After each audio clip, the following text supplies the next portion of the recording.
Watch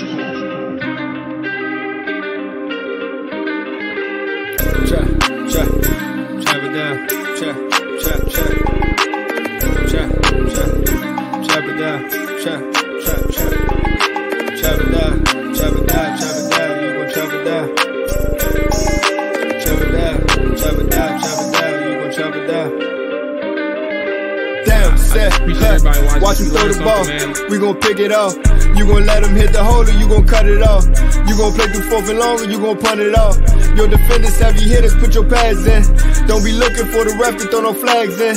Keep the helmet on, keep the cleats tight. You the type to want to win by any means, right? You should look alive. This is Trap or Die. Yes, sir. Welcome back to another episode of Trap or Die Podcast, brought to you by the Hogs Haven SB Nation's website. I am your host, Mual, Coach Mual, Hendog Mual, all that good stuff, man. In here with the fellas, the R32 Day 1 game, man. We back, bro. It's been a little minute, man. It's been like a month, if not 2 months, bro. It's been a little minute, man, but we back, bro. Rick, Rye, Nick in the building. Fellas, man. What's going on with y'all? Hey, bro. What you laughing at, bro? Are you talking about Nick, for sure? All of y'all are just ugly, bro. That's all that is, bro. That's crazy, bro. They say birds of a feather flock together, so we ugly. What that make you, bro? Nah, bro. I ain't got nothing to do with that. But glad to see y'all, though, bro. That's crazy. You a damn lie. I just came on here and called us ugly, bro. That's crazy, bro. First 2 seconds, bro. You ain't even say no positive words. It's just everybody ugly. That's positive, if you ask me. Nah, ain't no water in that cup. That's what it is. First of all, I just got this cup. Don't worry about what I got going on over this side, bro. Oh no, how come they can't? I already know by the first statement what you got over there. Yeah, it's all good, bro. Let the fans know why they can't see your other arm. Well, you know what? That's actually news. Cause listen though, last time y'all saw all 4 of us together. If you seen the commander side, you know why I'm on crutches, man. But the last time you seen all 4 of us together, all of us was in 100% health, so it seemed. And then boom, we got some issues, man. Rick, tell these boys what happened to you. Not even 2 weeks after I fractured my foot, bro. Bro, man. Make a super long story short, man. I broke my humerus bone. It's the bone between your elbow and your shoulder. Very painful. I'm pretty sure the whole neighborhood heard me when I hit the ground. I got blindsided after the play was over, and literally as soon as he hit me, the first thing I thought about was like, damn, he jived, he paused, he punished. What you about to say, bro? Well, okay. Oh, yeah, wow. he punished me. You feel me? He jived, punished me. You feel me? And you said it 3 times. Okay. Clip that, bro. But I said pause though. Yeah, but you ain't said every time, bro. You said he punished me. You got I'm gonna give you he punished me. Do your thing, bro. Me. That's crazy. That's all I had to say, bro. You're on the big screen now. Hey, and good news though. If y'all can tell, I'm out the sling. They got me in this I don't know. It's like this long sock for real tied around my arm. So they pretty much told me that they want me to like start trying to get like let the gravity take my arm and allow my arm to get straight. Because since my arm been in a sling, it's just tight right now. So if I let my arm hang, it's just like pain because my arm is not loose to be straight right now. So I'm just doing those exercises and stuff, moving my arm up and down. I got to go back to the doctor in like 3 weeks. But yeah, man. Boy got broke bone. But that's good though, because you said initially it was 2 weeks. They put it back a week further. They said you can wait a third week to see him. Yeah, so it sounds like good news. I don't know. Next time I see him, I should be done. The best news I got today was that I can take this joint off in the shower and I can wash my arm. You know what I'm saying? So, and I actually today I lifted my arm up off my leg, like by myself, like without using my other arm. Hey. No, I was gonna say, bro, is it me? Like, am I having a hard time hearing Rick too, or is it just no, I can hear him. He just sounded a little down because the arm, you know what I'm saying? Yeah. Okay, so it's just me a little bit. That's all that is, bro. Okay, cool. Yeah, so obviously, you know what I'm saying, Rick and myself are dealing with some injuries, man. Rick has, I think you have at the initial start, you had like a 6 to 8 week recovery time frame, and then I'm in that 6 week range as well. So you know what I'm saying, big ups to your boy Rick. You know what I'm saying, on his road to recovery. Nick, Ryan, what the hell y'all been up to, bro? Y'all ain't been doing a damn thing. Go ahead, Nick. Great question, Mual. I have been doing nothing, bro. So I ain't gonna hold you. Been walking, been talking, been driving, been riding. All right, man. Hey, we moving on, bro. We moving on, bro. We moving on, right? What's up? What's up, player? Riding the passenger seat, bro. Riding the passenger seat. Hey, yo. Nick being freaky today. It's the shades in the hat back. Yeah, bro, nothing too much. Just working, going to the gym. I like incorporating some runs on top of that when I can. And yeah, bro, that's it. When the last time you did your run around the neighborhood? Thursday. Oh, y'all run Allen Pond no more? Thursday. No, I mean, I'm not been walking with well, I mean, I never ran that. Yeah, that was me and you. No. Rob was telling me he was running with you. Hey, speaking of losing weight and shit. They don't run no Allen Pond, bro. Yeah, we do. I'm back down to 190. Hey now. Lean and mean, you know what I'm saying? We trying to get the 187. We just went to Roman Rooster yesterday, bro. My 187, Snake. I ain't going to 187 is probably going to be my purest form. You know what I'm saying? 6-pack gonna be showing. Wow, whoa, bro. Come on, bro. All my men around me, bro. It's kings, bro. Won't settle for 6, bro. Come on, Nick. Yeah, like I was saying though, bro. Yeah, so you know what I'm saying? Been on the grind. Stopped going to Dunkin' Donuts for a couple of weeks. That's been doing, you know what I'm saying, wonders for me. But I did treat myself yesterday to some sugar and spice. If y'all ever go, they got these they got these oxtail Hawaiian roll sliders. Mm-hmm. And they crab cake. Yeah, I put the mac and cheese on the sliders, bro. Comatose. So yeah, bro, try them jumps. They a banger. What are you talking about, bro? I thought you were just talking about getting down in weight, bro. Like you just named the wildest. Oh, bro. I just said I didn't go to wrong with it. I said I'm trying. I said I tried to do.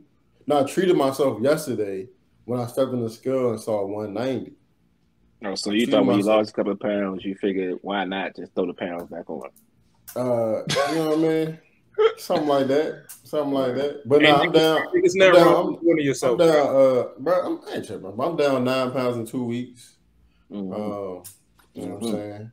I'm back up 2 pounds. Well, that's gonna be off by Friday, so we good. Word. I can't wait to get back in the gym with y'all, bro.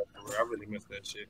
I think I actually might. Hey, bro, they be asking about you, man. I think Trey actually a little bit upset at you, bro, because he said he wished you happy birthday or something, and you ain't never texted back. He remind us every time. Where Rick at on his phone? Bro, I was responding to so many messages, bro, and then my arm was broke, so I really was just like, I just stopped. Like, that's your excuse. My arm was broke. Trey wouldn't do that to you, bro. It's no. He'd be like. There's zero malice with Trey. That's my guy. You know what I'm saying? Like he was amongst a lot of people who I did not, you know. Trey been talking to us every day, bro. Like, is Rick alive, man? Volleyball! Is Rick alive? I'm gonna be back. I'm probably make an appearance when I come back from South Carolina. So next week. When you going to South Carolina? This weekend, family reunion. When you leave? Friday? Friday. Myrtle Beach? No, King Street. I don't know what that's at. That's about that's in South Carolina city, bro. Yeah, it's about an hour and a half up. Rick, I mean Nick bullshitting, bro. Nick. Anyway, right. Hey, listen, man. On the show today, bro. As we welcome ourselves back, we get immersed into NFL talk, man. Training camp is right around the corner. A week away, man. I can't wait for that. We got some things to talk about, but first we're gonna get into our topic before we talk about some Titans and Cowboys, man. I think there's a lot every single season. I think we all know this. There's a lot of turnover and like what's the word that parity? There's a lot of turnover and parity in the NBA and in the NFL. NFL, you know, for obvious reasons, you know, they make it very easy for a team. If you're not the Jaguars, who are the other teams, the bottom feeder teams that stay the bottom feeder? Like if you're not the Jaguars or the Jets, it took the Jets a long time, obviously, with Aaron Rodgers now coming around, but it took the Jets a long time to really turn the corner. But certain teams, you just really struggle with them getting over the hump. But generally speaking, those fourth place teams can easily become first place teams, man. And with that being said, I don't know what that was. What are you showing? It says an hour and a half, like I said. But go ahead, though. So with that being said, we're going to do our top 3 to start things off, man. Where's the first teams in 2023? Nick, I mean, congratulations, bro. You took a while. Cool, bro. It's cool. It's cool, landed, bro. Go ahead. Go ahead. So we're gonna start top to bottom, man. Where's the first? I think we'll do our 3. We'll do all our 3s, and then do all our 2s and all our 1s. So I'm gonna start with Ride Dog, man. Who is a team that you look at that can go from worst place in the division to first place in the division? I'll give you the floor right now. You kind of already touched on it. I mean, I guess it'd be like the obvious choice at this point, but I mean, I honestly have a lot of faith that this team is going to turn around. That's the Jets. A-Rod going to the Jets. I think him going there changes a lot of things significantly. I just think the overall morale of the team just changes when you get a player like A-Rod. I think they're already strapped on defense, and I think offensively they had the weapons around the team. Breece Hall, Garrett Wilson. They lost Elijah Moore, but then they added somebody else, if I'm not mistaken. I can't think of who it was right off the top of my head, but they still got Corey Davis, and it's another receiver I'm not thinking about, and they signed the tight end from Cincy as well. So Allen Lazard. That's who it is, Allen Lazard. I mean, I think they definitely have a potential to be worse than first candidate for me. So I'm picking the Jets. All right. Jets. All right. That's your number 3. Let me go ahead. I mean, we ain't got to rank them anyway, but I figured we'd do that. I'm going to give Nick the floor. I'm going to try something different, bro, because I don't know if y'all hear it, but I got some connectivity issues when I do this. Let me give Nick a solo layout, and maybe that works. But, Nick, you got the floor now. Is this thing going to work? Here we go. All right, Nick, what's going on with you, man? Who's one of your teams that goes from worst to first? One team that goes worst to first might be a sleeper. I think the Bears have a solid chance in that division. It's going to probably be between them and them and Detroit, of course. But I'm not sure what the Vikings are going to do. Wait, to be clear, you're saying them and Detroit as in the division, not because Chicago is they was worse. Yeah, they was 4th place, so they have a chance to win the division. But I do think it will be between them and Detroit. But Chicago got a shot, man. Their defense strapped last year. You get DJ Moore. You got a couple. I think they got another running back.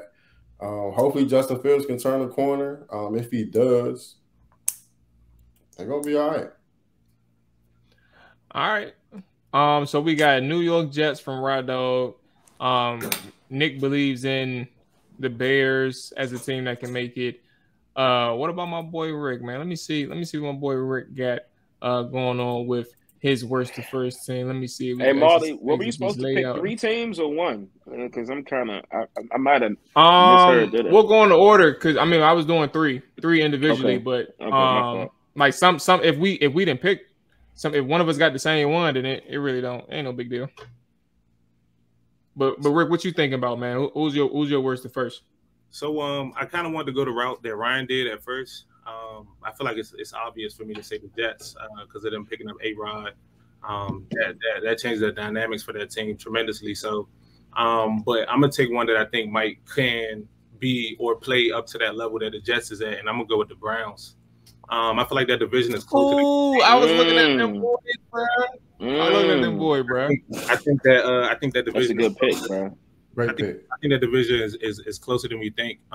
Granted, I mean the Bengals, they won a division last year, but you know, it's a new year, bro, and the Browns can do something that they can do something better than the other teams in that division, and that's run the ball. And they got Deshaun Watson, who's about to have a full offseason in that team. They got my man Coop, route him up. You feel me? Like, and they got a solid defense over there, you know. So I think the Browns is going to be my team for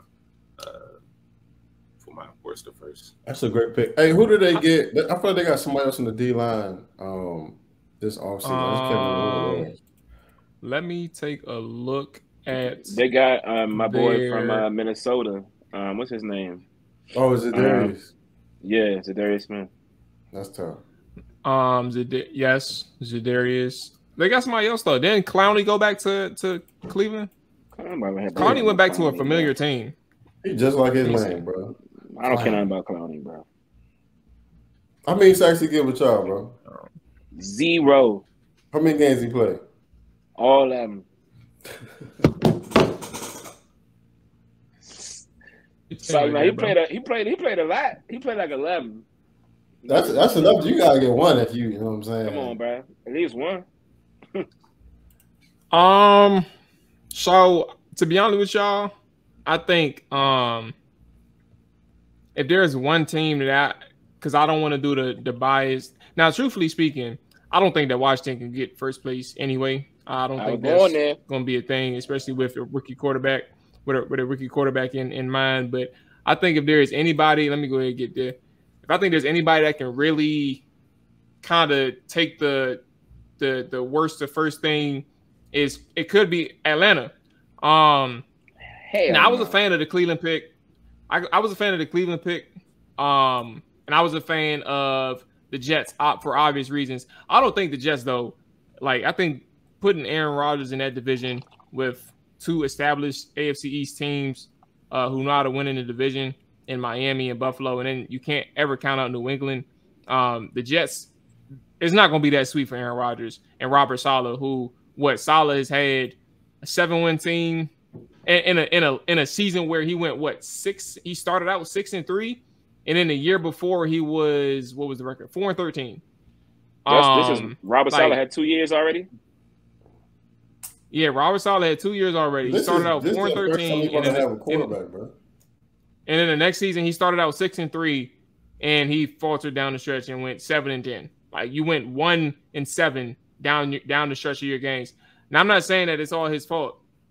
My major point in saying that is that Aaron Rodgers is like going into a division that already has established guys in that Bills team, that Dolphins team, and then obviously you can never count out the New England Patriots. But to my point, and reason why I'm mentioning and giving the Falcons a shot is because that division is wide open, bro. New Orleans on paper has the best quarterback situation, right? Derek Carr. Like you can't ever like in the NFC South, you can win with a top 15 quarterback. But if you're looking at situations where Atlanta's defense is getting better and better, I wish I had the transactions in front of me. The moves that they made this offseason. Yeah, it's nothing staggering. It's nothing staggering to the point where you're like, damn, they made several moves that can make them a top 5 defense.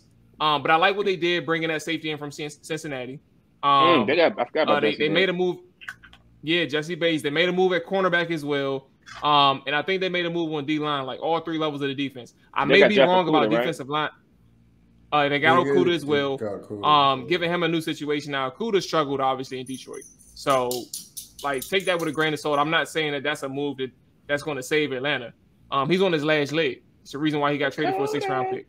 But when you look at their offensive side of the football, you get Drake London, Kyle Pitts, and goddamn Bijan Robinson all on the same offense, bro. Three different levels. You got a tight end, wide receiver, and running back who are all playmakers, bro. And you're starting there, and then on top of that, like Desmond Ridder isn't like an elite quarterback for obvious reasons, but at the same time, he's a person who has experience and can work with these guys. So if you're talking about a team in a division where it's wide open in a with only a Derek Carr led New Orleans Saints competing for first place. I mean, are we tripping about a Baker Mayfield led Buccaneers team? No, they're gonna be trash. Andy Dalton, I respect.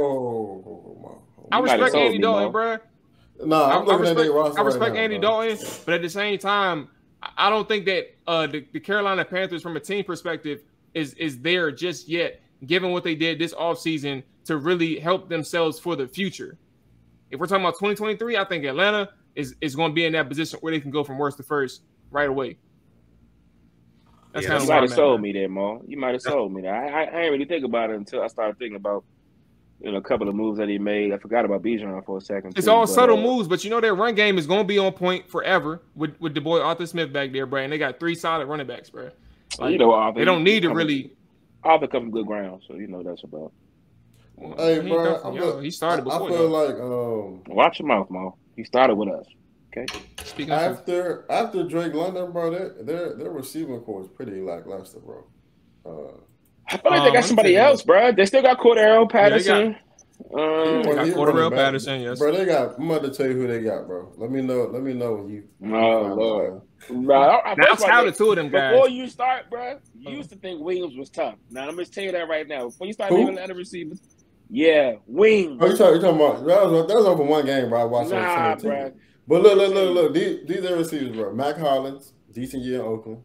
Sorry. Decent guy. Scotty Miller. Came from Philly, matter of fact. Scotty Miller, you know what I'm saying? He Scotty came from Tampa Bay. Poor man's Beasley. Come on. Kadero Hodge. Never heard of him. Sorry. Frank Darby. He ain't. Sorry. And we got free agency, bro. Penny. What their tight ends looking like? Don't they still got Cuz from Baltimore, right? They got No. Hurst signed with somebody else. Hayden Hurst. That's what you talking about, Mo?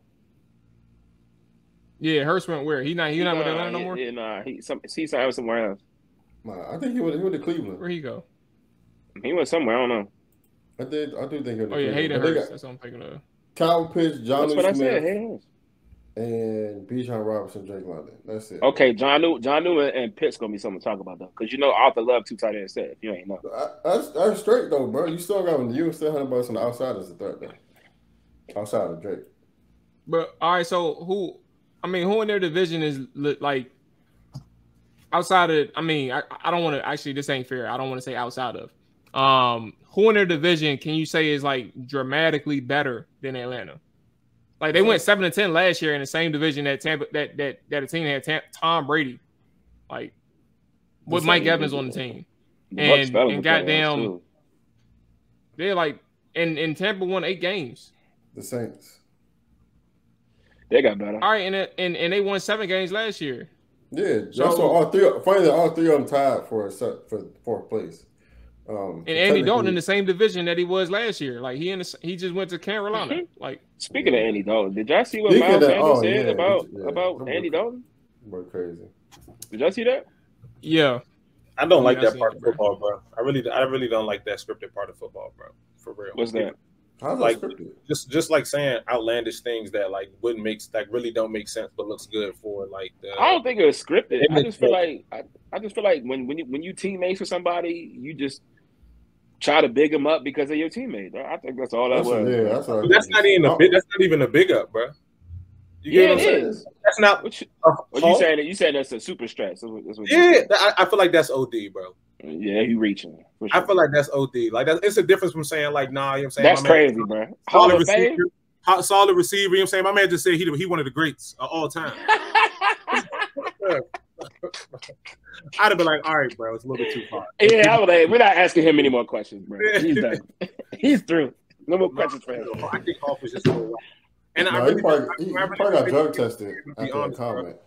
I wish they could play a game, come to the post game interview and say exactly how they feel, bro. They probably sell so many more tickets, bro. Competition probably be crazy in the league. Trash talk going back to what it used to be. I think that Ocho Cinco, bro. Like I miss it, bro. I miss it so much. Like for being him. Yeah, for being him. I don't know, bro. I feel like I don't think people got the. It ain't too many people that got the confidence to do that shit no more for real. I don't What you mean? Confidence to do what though? To go out there and really talk shit for real, like certain dudes. What you mean, like Jalen Ramsey always? Actually, I take that back. Somebody said he real quiet on the field. He probably turn up when people turn up on him. But I don't think quiet on the field. Certain dudes. I mean, I feel like Jalen Ramsey talk. He don't really. They might start that a couple games, bro. He be talking. I feel like he was talking versus Jair be talking, but I think Jair Alexander be doing like personal beefs. Like he do stuff that's like personal between like one-on-one with him and whoever. You that good. Only person who really talk out in the media for real is Eli Apple and Sauce Gardner. Sauce don't be talking even. Sauce be popular. Eli Apple talk the most. It be little subtle stuff, bro. He don't. He was trying to think. Who else? He was popping this shit to the A-Rod, bro. That was recruiting him. Huh? You talk about the game they beat him? The bull from the Jets. That was Sauce. But what was he saying? He said he was just saying like he not throwing his weight, bro. Like I'm saying like that kind of like that competition part of it, like that side of it. Like he just was just talking trash to A-Rod just off the like, bro. He know how to throw this way. And I didn't pick them off both times we played. Like I don't remember that. I ain't say that. Nah, he definitely was talking big fast to A-Rod. Yeah, either way, it's kind of like the NBA. A lot of people are like real friendly now. Even like now the Cowboys and Eagles, bro, they don't really. I ain't gonna say the rivalry isn't the same, but like usually Lane Johnson giving up props to some of the Cowboys. I mean, which he should, you know what I'm saying? But like, or Mikey giving up props to some of the Eagles. And I mean, we all know they're good players, but like, nigga, shut up. Say everybody the team suck. That's what I want to hear, bro. They trash, bro. I just think, but I think if you think about it from a bigger perspective, like what Nick alluded to is true. Like when we grew up, like those early the 2000s, like that decade, like that was what we knew. That was the last of what we knew is like legitimate disdain for a team. And I think another thing that you think about in current day, bruh, there's only one rivalry that really exists to this day, bruh, where it's like they genuinely don't fuck with one another. And that's Baltimore and Pittsburgh. Like those are the only two that has kept that rivalry alive like forever. Like there's other teams out there where you look at them and you know that like it's gonna be a dog fight when you step in there. But in terms of like physicality, you don't think Dallas fans is like that? I was gonna say I feel like ours kind of still got that. We still kind of. Hell no. When you be busting somebody for so long, I think Eagles and Dallas may be something. You see how I talked over Nick? That was intentional. That's where I think it's something. And first of all, we beat y'all last year. So believe it or not, like go ahead, Nick. Go ahead. No, I was going to say a real big rivalry is, but it's still big. Is Atlanta? It's mainly versus like the fans, but Atlanta and New Orleans. Hell yeah, bro. Atlanta, New Orleans, Tampa Bay, and New Orleans. Tampa Bay and New Orleans. That's a real one too. Yeah, I talk about. I mean, most of the matchups is division that y'all named. But that was like a Tom Brady brace thing. Yeah, for sure. Buffalo and KC, like that's a new rivalry. So same thing as Cincinnati and Kansas City. That's a real rivalry. That one, yeah. We used to be in division. I don't know if y'all remember, but we used to be in division with the Ravens, and it still exists to this day. That's when y'all do got a little rivalry, bro. Eddie George and Ray Lewis. That's where y'all was popping off. Ravens players and fans, bro. It's not even. It's not even. Say it again. I said, is that because they be whipping the Titans or not? Tell them what y'all did to them last time, bro. I had a question mark at the end of it. Yeah. I mean, y'all was jumping on their logo, bro. Tell them about that. We ain't really got too much to talk about it, but I'm not even gonna go there. But yeah, that's a serious. We played them again this year too, by the way. So I'm looking forward to that. That's circled on the schedule, bro. When do y'all play the middle of the season? Because early in the season they probably smoke y'all. It's in Baltimore. That's crazy. That's crazy that you even think that, Jamal. Hey, bro, tell them who y'all got. Bro. Tell them y'all receiver core. That's cool. That's all good. We got it on October 15th. That's a good day. All right, so early in the season, that's a Baltimore dub. In London. Hey, bro, A-Rob, Oh, never. Oh, in London. Oh, all right. It don't matter where it's at, nigga. Come on, bro. Tell him again, bro. Really don't matter. We owe them. You can circle that. Man, I ain't trying to hear none of that shit, bro. That's cool. The next topic, man. Yeah, where get we to at? it. Oh, speaking of Titans, man. Yeah. D-Hop to Tennessee, man. He signed on a 2-year deal, like $34 million 2-year deal. It's actually kind of crazy because over the last it's 2 years 30 what? 2 years 26. Oh, 2 years 26? Yes. I don't know why I thought it was okay. All right, my bad. It's even less money than I thought. Anyway, 2 years, $26 million deal, man. And for D-Hop, it was kind of strange because for a long time, we were speculating where he would land for probably about a month or two at this point. And Tennessee was one on the forefront because we kind of got the news early. But at that point, like we also thought that he wanted to go to the Patriots or another team that was actually like more in the running in terms of the favorable odds to even win the Super Bowl. Turns out that I'm not taking a shot at Tennessee. I'm literally saying, like, in terms of the odds to win the Super Bowl, he didn't that mean nothing to him. He has his own goals in mind. He wants to prove the doubters wrong and whatever that means within his own perspective. So, Rod, man, you are the Titans correspondent on this show, man. I'm gonna give you the floor to give your thoughts on your boy D-Hop and what that means for the goddamn Titans. So yeah, outside of D-Hop changes a lot, as you all can clearly see before we signed D-Hop. Our receiving core definitely was looking a little slim, to say the least, a little slim. Honestly, whether you all believe it or not, I had a whole lot of faith that we would sign D-Hop, only because I feel like Mike Vrabel and our new GM Rand Carthon was actually just so gung-ho on just be patient and we're going to figure something out, because I truly believe there was no way we're going to the season with our receiver core looking the way it looked. Now, granted, we did draft a wide receiver last year in the first round, Treylon Burks, but he had a rough rookie year, had a slow start, got injured, but he did come on as of late and show some definite potential, and I have a whole lot of faith in him this year. Now, signing D-Hop definitely going to be great for him because he won't get to see too many double coverages with D-Hop on the other side. And, the common, joke going around with the media, saying this how wide receivers go to Tennessee to die because of the few that we've signed at the end of their career, Randy Moss. Can you name them? There you go. Name them all. Randy Moss, Andre Johnson, Julio Jones. But, what you all have to understand is none of them were coming into Tennessee with the same, I would say, with the same, not even cachet, but the same skill. Like, D-Hop is still at the top of his game, if y'all don't know, if y'all can't tell. Like, there's he missed the first 6 games and still finished the season with almost 800 yards. Like, D-Hop definitely still got that in him. For sure. I mean, like, I don't know why people just say receivers come here to die. And, they're like, well, who gonna throw him the ball? Like, I say a lot of things about Ryan Tannehill, but it's only about playoff time. Like, Ryan Tannehill in the playoffs has shown, like, he really hasn't had a good game in the playoffs yet. I mean, our playoff wins have come on the back of our defense and Derrick Henry, with Ryan Tannehill just doing enough to win. And regular season wise, like, people act like A.J. Brown wasn't getting off with Tennessee. People act like Corey Davis wasn't getting off with Tennessee. That's how he got his contract to get to New York, because he was good in Tennessee. Like, Ryan Tannehill almost threw the 2,000-yard receivers at the same season. So, people can say what they want. I'm not out here to preach to the choir or try to change your mind. It's just about we gonna see. Y'all just gonna have to find out. We still gonna play defense. We still gonna run the ball. And we still gonna be able to throw it. And I think our offense gonna be looking different with D-Hop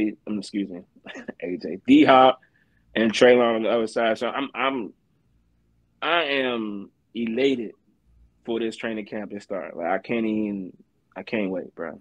Just put it like that. And I'm not gonna lie to you, bro. I'm so happy for you, bro, for real. Cause, like, even though I hated the fact that y'all got D-Hop, but I still was happy for you because you're my bro. But bro, that's literally, I think that's the piece that y'all really needed, bro. Because just being bro, being one dimensional in the NFL, bro. That shit is only gonna get you but so far.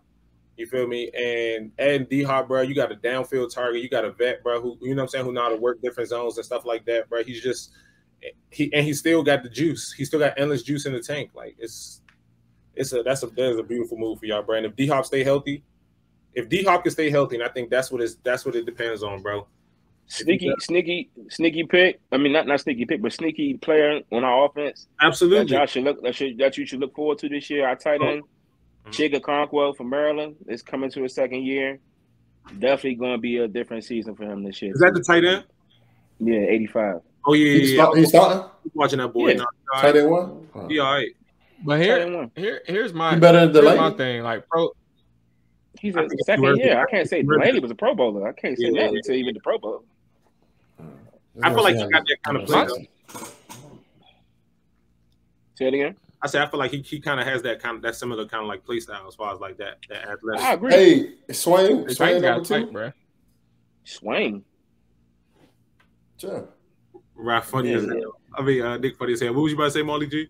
Jeff Sweezy, bro. You not talking I about to say I feel like the first off, I was like the Titans got type at tight end, but secondly, I think there's like pros and cons to like understanding this move. I think 99% of it is pros.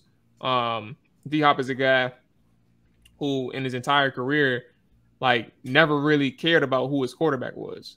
And I think what that did, like his Houston days where that's not even a disrespect or a shot at Ryan Tannehill, but it's more so an ode to like he understands that he can work with so many different quarterbacks, and quarterbacks grow this level and trust in him because he understands. I mean, D-Hop understands the offense to a point where like even if I'm not covered, even if I'm not uncovered, you can give me a shot and I'll have the best shot on anybody of his receiving group.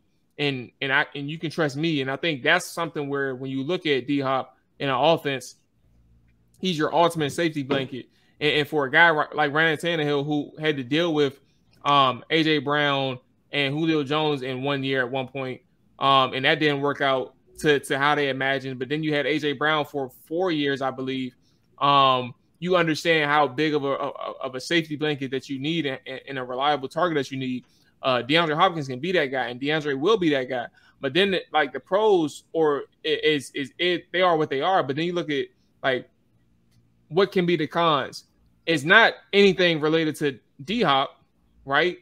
But you think about from a team perspective, like there was a reason why the Titans drafted a quarterback the last 2 years in a row, and they drafted Malik Willis thinking that he can be something more than what he was, and that completely flopped.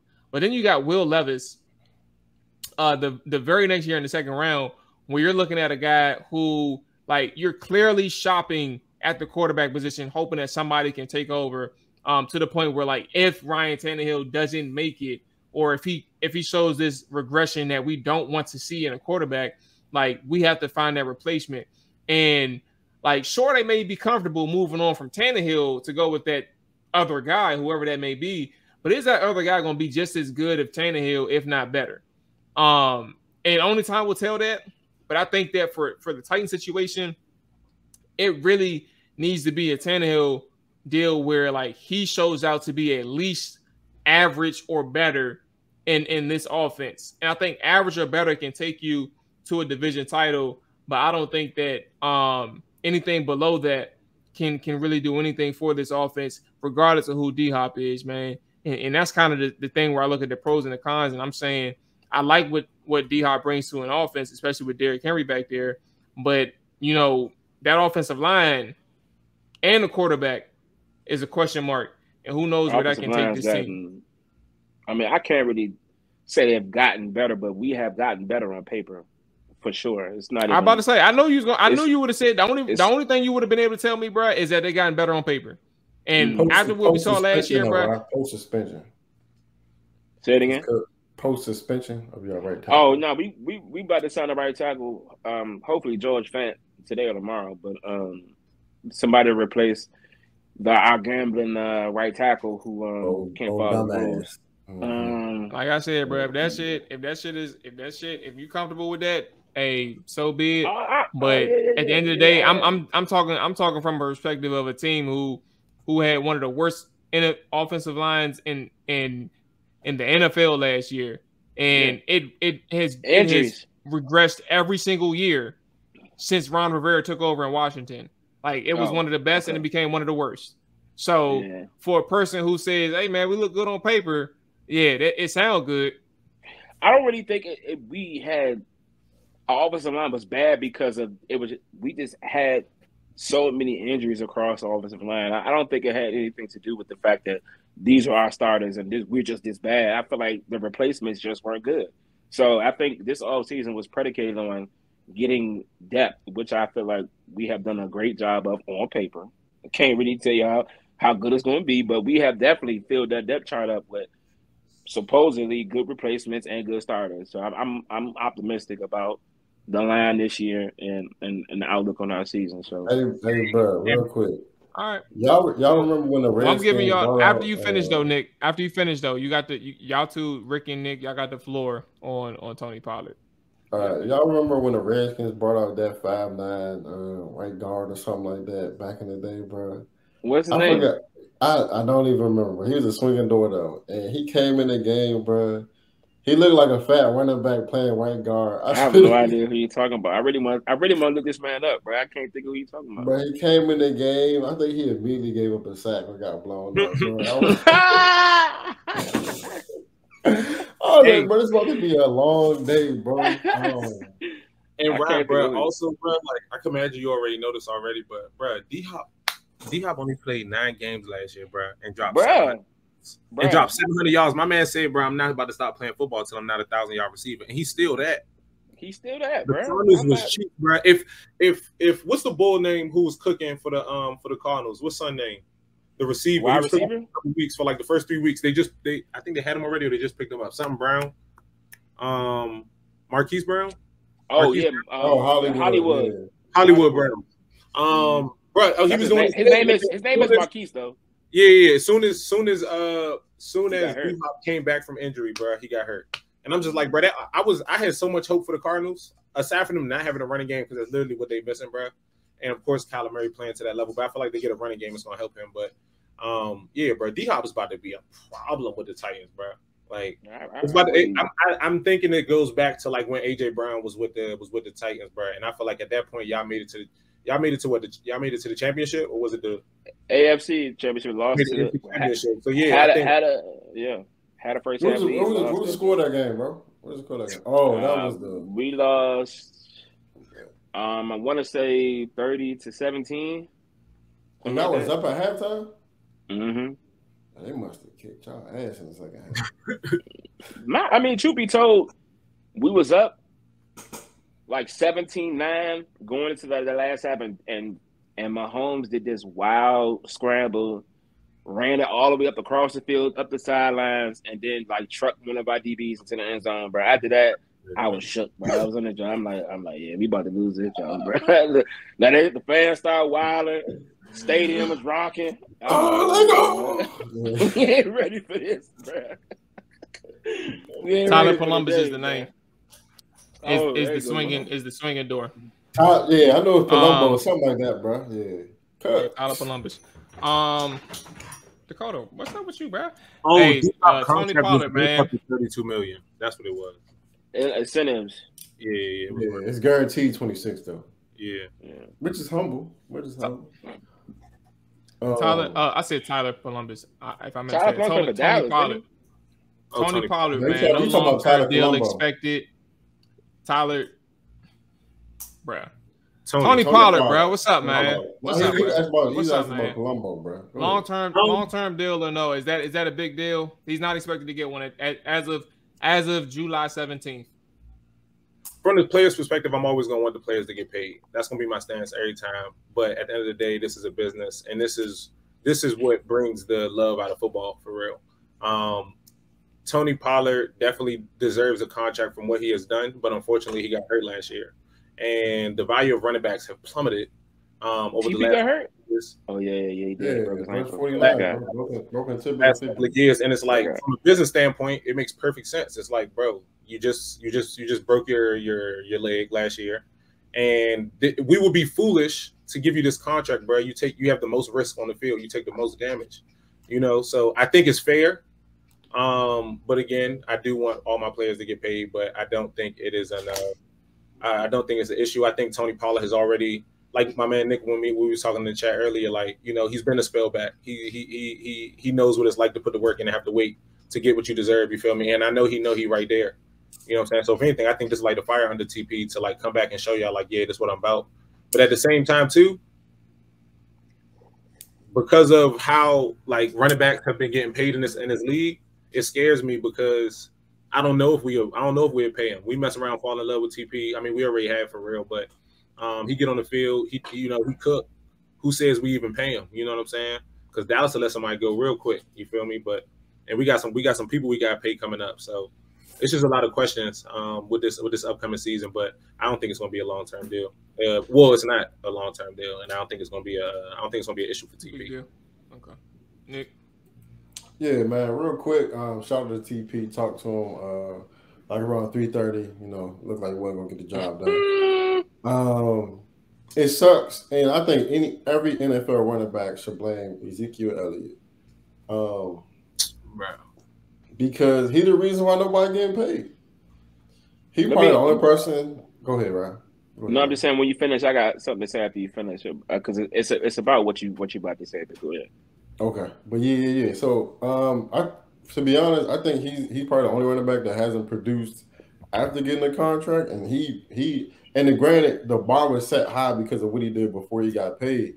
But once he got paid, bro, he got fat, slow, and just didn't look like the same guy. He already didn't have the moves, so if you're a straight line guy, you got to hit the hole hard and get past second level. If you ain't got that burst, bro, who are you? So, and all them videos he posts, all them choppy steps, bro. He don't do that in the game. And then it's so funny. I don't know. I'm not sure what his during the season program looks like, but he looks bigger every game. He put on like 2 to 3 pounds. He just looks bigger and bigger. I'm not sure if it's like the stuff he wear, but I guarantee like end of the season. It was funny during the season. You usually like you get to camp, you probably cut about 7 pounds through camp, and then you know what I'm saying. You fluctuate, but he just go up 15 pounds by week 18, bro. He looked like he carrying a lot, and I'm like, bro, like you just look terrible. What do he look like now, Nick? I mean, since you're speaking on what he was looking like. I was about to say, bro, we over here talking about Tony Pollard. How you get to Zeke, bro? What's up? Because I'm talking about why none of these running backs got paid. Josh Jacobs, Saquon Barkley, and Tony Pollard. None of them got paid. To a degree, I know. Like he was the last running back really to get that big deal, but I don't think it was like he was probably like the end of the line. But it wasn't just him. Like that, it was a lot of deals, or it's a few deals that you think about in this time span since the new rookie contracts have come in place, where you look at them and you're saying like running backs shouldn't be afforded this much money or this much like these type of deals. And I'm not saying that that's right. I'm just saying that's how the league views it. Todd Gurley was another guy that we don't talk about that much. Like he got a big money deal. He hurt his knee. Injuries though. Oh, but they gave him the money though, bro. So they gave him the money though. They gave production and injury, 2 different things. What I'm saying, Ezekiel Elliott played these games and still looked like trash. Todd Gurley can't help. You know what I'm saying? Getting hurt, let me just say this, bro, because there's a bigger issue than just what y'all are saying. Because one thing which I'm trying to add to your point, Nick and Mual, really. Matt Miller, scout, NFL draft scout, verified on Twitter, says 1, draft the running back, 2, play the running back. If he's good, 3, franchise tag the running back 1 time, and then you draft another running back the next year. Seemed like they use and abuse running backs, and it just starts all over. And Derrick Henry tweeted an hour ago. He said at this point, just take the running back position out of the game. The ones that want to be great and work as hard as they can to give their all and to an organization, just seems like it don't even matter. I'm with every running back that's fighting to get what they deserve. So it's like even you can have a productive year like Derrick Henry had last year. I mean, not to use him because he's my you know what I'm saying, running back for my team, but it's just one that they talk about now. That a lot of people think Derrick Henry is slowly declining, and the man had 1,400 yards and 13 TDs last year. It's like, where is the decline? Like, is it because of his age? Like, do you just assume they betting on his age? Like, it's just instilled in their head. Like, hey, bro, that man approaching 29, 30, 31. Like that cliff, that Tom Brady cliff he about to hit that shit. And it's like, how is that fair? It's like, my thing is, Derrick Henry every offseason, bro. It seemed like every offseason he worked harder than he worked the season before. It's like, you know, it's just the common cliche. It's like, oh well, he had X amount of carries last year. Ain't no way he's gonna be able to keep this up. So why pay him? And it's like Saquon going through it, Josh Jacobs going through it. It's like Josh Jacobs is in the league in rushing last year. Why he can't get a contract? It's like, well, like, what are we talking about, bro? Like, it's crazy. And at the same that ain't. You got it. Oh, at the same time, I was just gonna say, bro, like, it's a copycat league. Like, I was reading one of the comments, bro, and they were hinting towards it. Like, you look at the Chiefs, bro. Like, you look at teams, like, I think they would be like the team that everybody would kind of look at because they won the Super Bowl, but they have multiple running backs. You feel me? And the NFL, they also, like, you know, fans love touchdowns. You feel me? They love passing touchdowns. They love seeing that, you know. And I feel like the league is moving towards more like of those like big plays. And everybody got Pat Mahomes. I know everybody doesn't have Pat Mahomes, but it's just kind of like, all right, they're where I want to get to. What are some of the last year, bro? What are some of the policies and things like and business plans that they go about, you know, making their team? So I might not have that quarterback, but I might have a quarterback that I feel like can at least get me there. I might can save some money here with the running backs if I can get 2 or 3 for the low instead of paying 1 who might not even last that long. And it's like, all right, but you don't know. Right. You don't. But from a business standpoint, it's like, all right, every time I hand this ball up to this running back, he has the highest chance of getting hurt. You feel me? So even if he's productive or not, it's like, all right, am I going to spend all this bread when I can kind of like get him for the low? He can cook for me for like 4 years, try win a bowl in that early time. And then if it don't work, I get another back. Or I'm just going to have multiple backs for a point in time. And I feel like that's when football when it changes from the football mindset to the business mindset. Because like you said, right, you don't know. But because they're looking at it from like my pockets, it's smart. If you're looking at it from my pockets, I'm not about to spend all this bread on the running back, bro, when he can get hurt the most. If you're telling me I can get 3 people for this one that can do the same thing, and I can save bread there, I could put that money in other positions that have a lower risk, where I can actually think they might change or transition a big point in the game. So I don't know. That's I do think it's interesting. I do think it's interesting because you're not wrong, like from a business standpoint, like how they playing it. But I think that something that we should at least be aware of. I don't think like it's not going to sway anybody's opinion. But I think people that's listening and watching, like running backs, think about all the running backs in the NFL who have like at least let's say a 3-year run, a solid 3-year run where you know that on this team that boy a dog and like he really put in that sweat equity to get this money that he's sitting out for, or that he should be earned. That should come his way based on his production. Saquon is one. When healthy, like he's shown itself. This year they made it to the playoffs because of him and Daniel Jones. Like that was all the people that was really toting. If it wasn't Saquon, it was Daniel Jones taking off or finding the alley here or there, or finding a mid-level throw, intermediate level throw here and there. But it was Saquon really taking off. Josh Jacobs did his fucking thing with the Vegas Raiders, bruh. Man, did he? And then you think about obviously like Tony Pollard in his situation with the Dallas Cowboys. That's just this year. But you think about other years too, like where people really carried the load for teams, bro. David Johnson had a solid 3-year deal. I mean, 3-year run. He ended up getting that extension, but he flamed out after that. But point being, like David Johnson, he flamed out. He flamed out before Houston. But it was more so. His was more so the injury. He got injured and traded for D-Hop. Yeah, his was more so injuries. But point being, like you get those 3-year runs, and some people don't even get paid off of those. Like they start getting into to franchise tags and stuff like that, and like they don't get that respect from a like because of their position. Like they don't get that respect, bro. Like they choose to negate that running back position when there are some like Le'Veon Bell had a big battle, bro. That's why he went to the New York Jets. And there's other people that's not on top of my head that you think of like they really just didn't get that respect from the team and from a business standpoint, like that running back position could be replaced.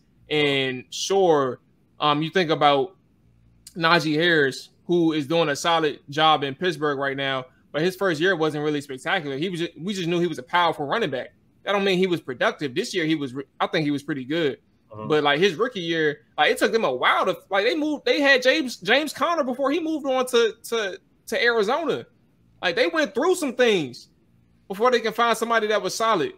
And the book is not written yet on Najee Harris, but you think that he's a solid player. My point being altogether in all of this is like there is a valid complaint from people out there that the running back position from an NFL perspective is being devalued intentionally when they really could like sit down and understand like the value that certain running backs bring to the table for these teams, and you could pay them handsomely.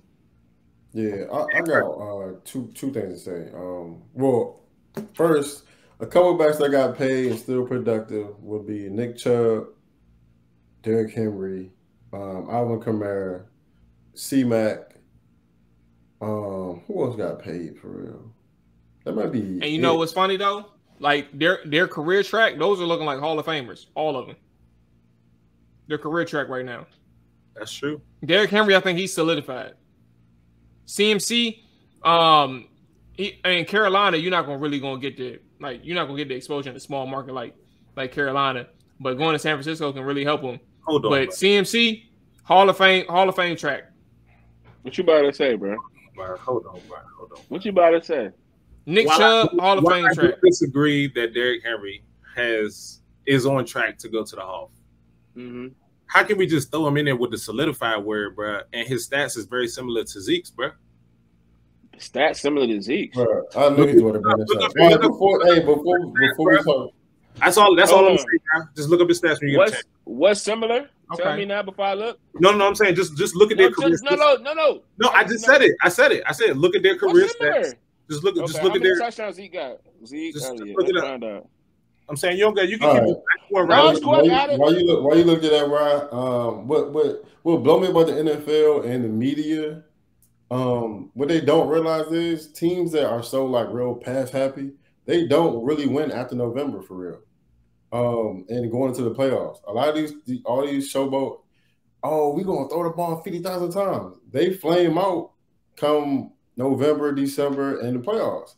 A lot of teams that actually go deep in the playoffs can run the ball, and that's why I feel like with them devaluing running backs, it's kind of stupid. If you got a stud at running back, bro, I mean, it makes your team that much better. It takes the load off of your quarterback, bro. Like, and it really blow me like, and they say and a lot of these good quarterbacks have solid running games. Only person who really got a good running game that's a solid that they say is a good quarterback.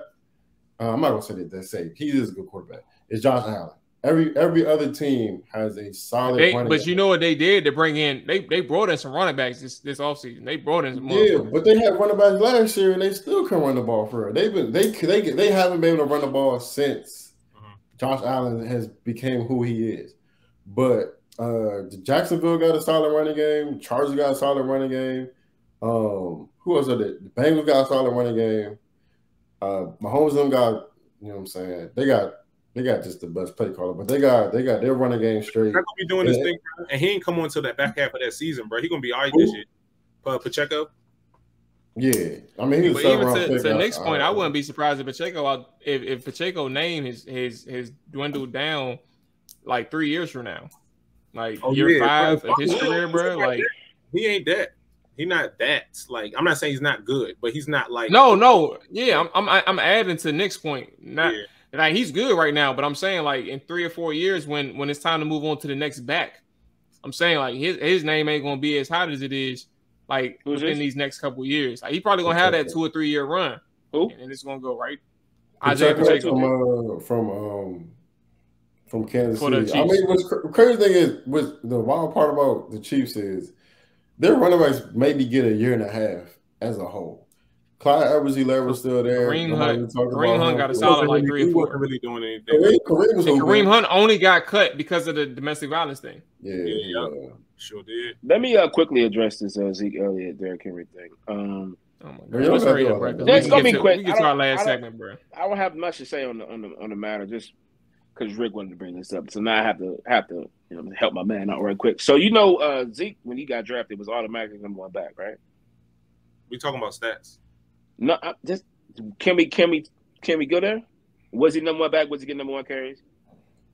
Yeah, he led the league in rushing. Okay. I believe his first year. Yeah, I think he has 2 rushing titles. Cool. 3. Derrick Henry also has 3. No, he has 2. Stop. He has 2. Stop. He has 2. Don't do that. He would have had 3 2 without that incident. If Swiss Phillips, we'd all be drunk, but he only has 2. So at the same time, he only has 2 rushing titles. Not only because not a lot of people get any rushing titles. That's something to talk about. But Zeke has been the #1 starter since day one, while Derrick Henry got drafted in the second round and had to do backup carries to DeMarco Murray for 2 years. Now, at the same time, Derrick Henry has more rushing yards, more TDs than Zeke right now. Now, with Zeke being a free agent, training camp about to start, who knows what Zeke's about to sign. Wherever he signs, he's not going to be #1 back unless he goes to a sorry team. Am I right? No, I mean, just like you, am I right? He was backup for a couple years. He was backup for a couple years. That is true, but I mean, Zeke was sharing carries the back half of his career. I mean, the back half. I hear that though. If he was that nice, he would not be sharing carries. Tony just that good. If you got another back on the field, you're gonna get him on the field, right? If he's good, regardless of how good that back is that's in front of him, you still gonna get him on the field. You can say what you like. Dalvin Cook was that dog in Minnesota, and the backup is just as good, but Dalvin was getting way more carries than Slim. Adam Madison's a pretty good running back. If TP is playing for playing behind Derrick Henry, I'm pretty sure Derrick Henry is not getting as many. He's not getting 34 carries. Yes, he would. That's all I'm saying. Yes, he's not getting 34.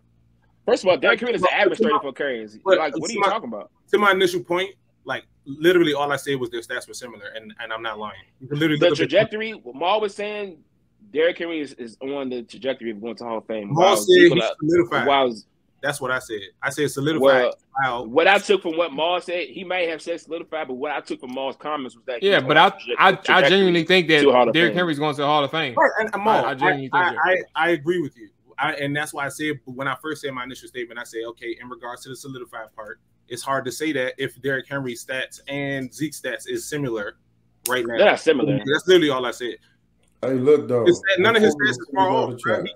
Their stats are literally like hand to hand for real.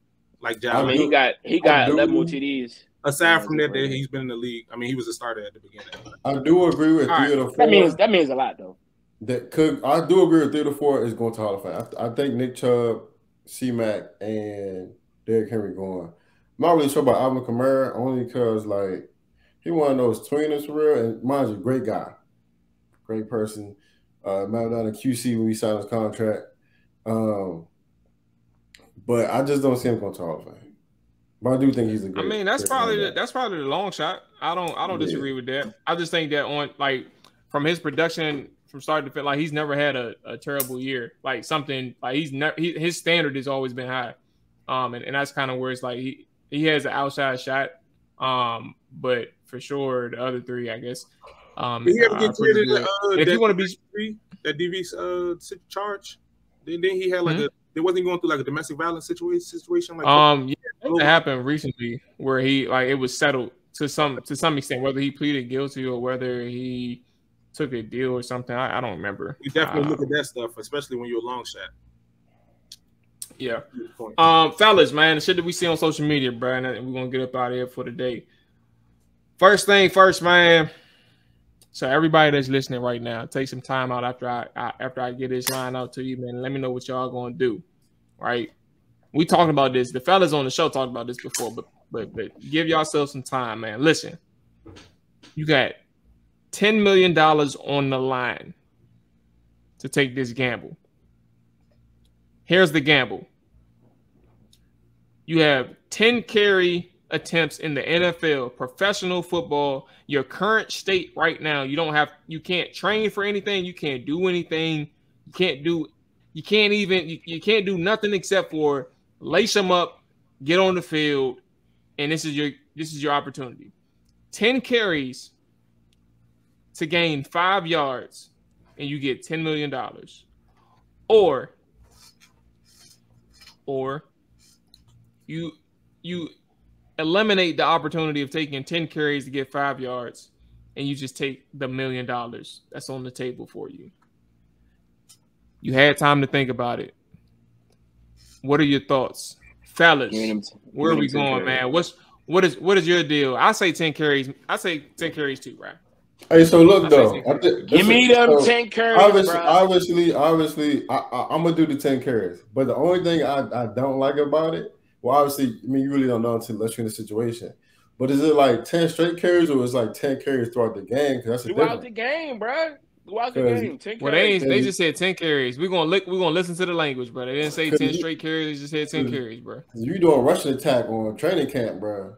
They know you run the ball. Linebacker shooting the gap every time. I don't care, bro. But look, game, bro, 5 yards.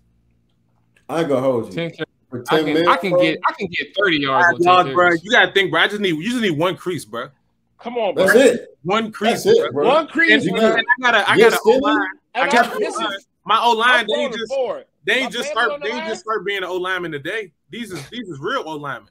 You know what I'm saying? So all I need is that one crease. Now what happens once I get through that line and somebody we about to go head up. I don't know who winning or losing, but mama ain't raising no biatch, bro. Come on now. QB slide. Come on now. Mama ain't raising no biatch, bro. You know what I'm saying? So yeah. I'm definitely Zeke Camp Chancellor, bro. That's what's happening. Yeah, every time. I ain't gonna hold you. That'll probably be the easiest 10 mil I ever make, bro. I'm telling you, bro. I'm not playing, bro. They're gonna be like, we about to get something. What's wrong with Cuz? He owns him, bro. I got 10 mil on the line, shorty. Give me them. They almost ripped my shoulder out of place. Give me them 10 carries, bro. You know what I'm saying? The quarterback, like, I'm telling you, bro. I told y'all, bro. Y'all ain't never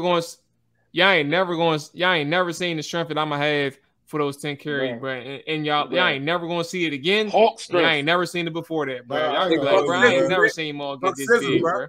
Like this man carried 5 300-pound linemen on his back, bro. For that 5 yards, bro. First off, I fucking had that shit first carry, bro. First, I'm trying to say, bro, give me full spread inside zone. Yeah, definitely. It's only you and a linebacker, bro. That's it. If your linebacker get that box, you and a linebacker. That's it, bro. So I need to draw. I'm coming right out the game after 5 yards. Coming right out the game. I need one draw play. I'm out. I need to stretch just off the strength, so I can, you know what I'm saying, so I can see what the speed hitting. They hit me with the stretch, bro. I'm cutting it upfield though. I'm not taking it all. I'm cutting it upfield, bro. One cut back, bro. One cut back. Right between the guard and the tackle, bro. 1 foot in the ground, bro. And they're gonna over pursuit. It's over with. My last joint, bro. I need the counter, bro. I'm not even playing around, bro. No counter. I need the counter. No cutbacks. I'm counter's gonna be wide open, bro. Bro, if you got a good, I'm 10-2, bro.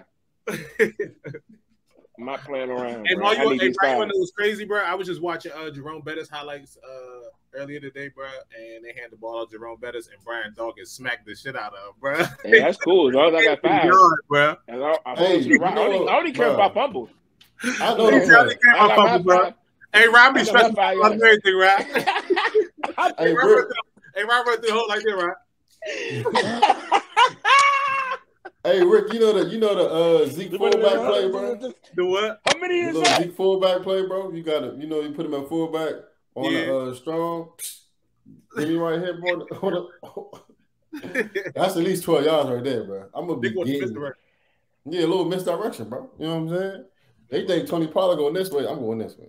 That's funny as hell, bro. I don't know what they thought we was gonna say. You know what I'm saying? My Bulls built different. You feel me? Like I can now if you're talking to like an average Joe, somebody who don't play football, like you know what I'm saying, they might have you want to crazy. I ain't gonna lie, that first carry, that jump going, I'm gonna be it's gonna wake me up. I might need to I gotta get the rust off, bro. I'm gonna be so locked in, bro. I'm gonna be so locked in. 5 yards, bro. I'm telling you right now, bro. You might as well throw a visor on me, bro. I'm be wilding in the motherfucking pocket. I'm telling you right now. Ryan be looking smack at the hole. I'm getting no less than 3 carries. I'm getting no less than 3 yards my first carry. I'm not playing, bro. I'm not even talking about the huddle. First dude gotta get ran over, bro. First carry, bro. Y'all gotta run him over. Gotta run him over, bro. Set the tone, bro. I'm hitting somebody who getting blocked. I'm running him over. 3 tight ends. Commentators gonna know. Halfback dive. Reed is running with I authority. don't care if I do the Sean Alexander tiptoe burglar joint. I don't care, bro. We getting that 5 yards, player. You been taking that motherfucking 5, bro. David Johnson, bro. Sean Alexander, bro. You know what I'm saying? I gotta go watch them tapes, bro. Because David was just like a dog. Sean was a dog too, but David was a problem. David would, bro. He had a real good run or something like that. Yeah, Sean Alexander won MVP when they was actually giving running backs MVP. He had the AP fit too. The elbow pass was going. Him and LaDainian Tomlinson. Yeah, with the carries. Hey, but listen though, who? Fake. Damn, I miss old running back. Who was underrated, Nick? I'm trying to think of a real good underrated back for real. Oh, I thought you were talking. Oh, you want to know who was underrated? All the people that ran for after Clinton Portis left, all them dudes that played for Denver, bro. Mm-hmm. Tatum Bell, Leighton Bell, all of them. It was like 1,000.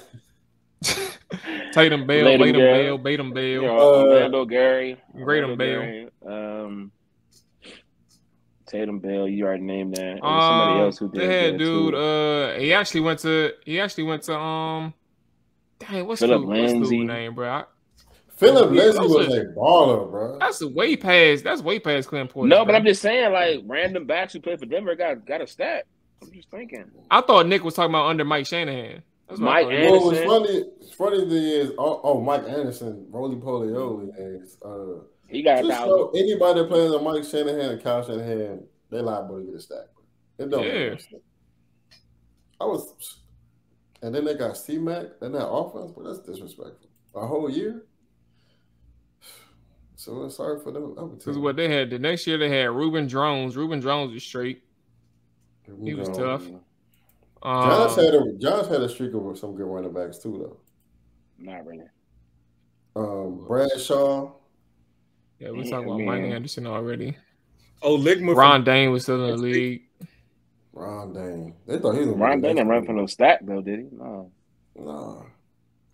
He was all right. He wasn't as good as he was in Wisconsin. Bro, y'all remember Jamal Lewis, bro? Oh man, he was a dog. All right, bro. Hey, last topic. Listen, man. I wish I had the actual clip available for us, but I don't. Nick, do you remember exactly how everything? Matter of fact, put it this way. There's a clip going out right now, man, where a lady had a birthday dinner, man. And the tab was about $4,700, bro. And everybody in the video, at least, because I don't know who the birthday girl was. They, as far as I know, the birthday girl didn't even speak. But probably had like a party of what looked like 8 to 10 people. And in the video, these two dudes were spazzing off about like what they ordered versus like them trying to group the tab together so they can just split it evenly amongst the people that was there.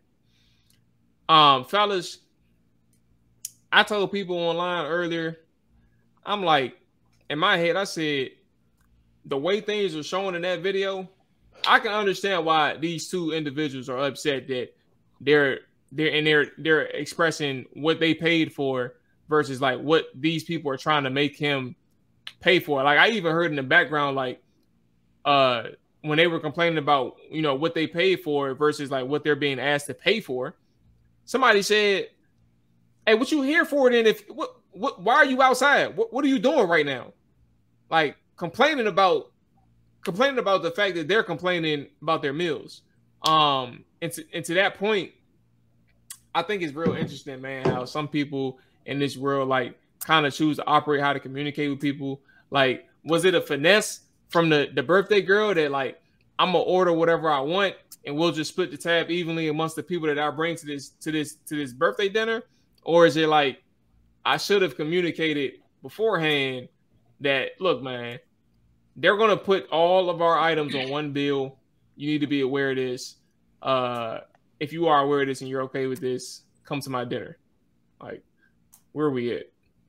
Stop having birthday dinners. Everybody. If you don't got money, bro. Nah, if you got money, stop having birthday dinners. Or you cater a dinner, have everybody put in $50, and y'all just pull up to wherever place y'all trying to go to. But all this, I'm trying to go to STK for my birthday. I'm trying to go to Root Chris for my birthday. Don't invite me at all. Cause I'm gonna steal all y'all. What's funny is though, I would have paid for my John Slid. That's it. I would have paid. And we got to that point. I'm paying for my shit, bro. Once I figure out what time, and I give him the tip money too. Like what? My tab $40. All right, here's $45, bro. Do it. My thing is, bro. Like, is this like are these your men, bro? Like, are these your folks? Because at the end of the day, like, I wouldn't even think to like. Let me back up.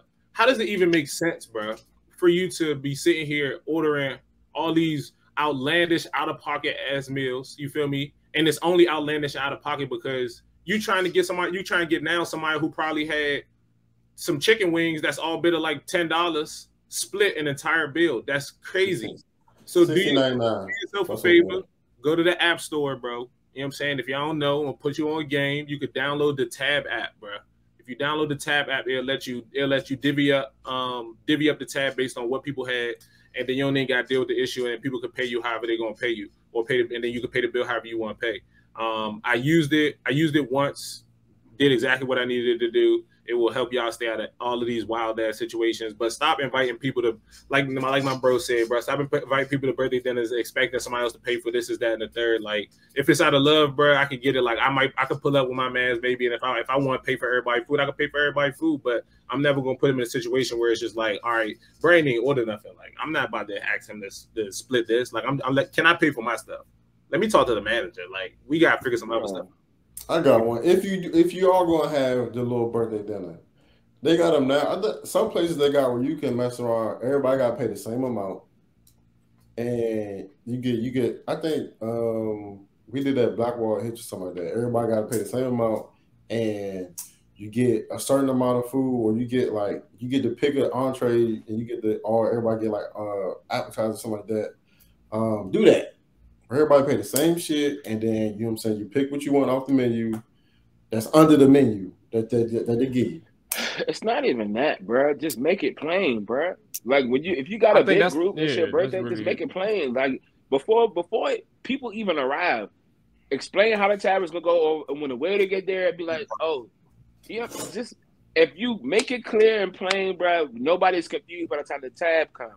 Nobody. So my thing is once everything is made clear and aware of everyone's going on, like you know how to proceed for the rest of the evening.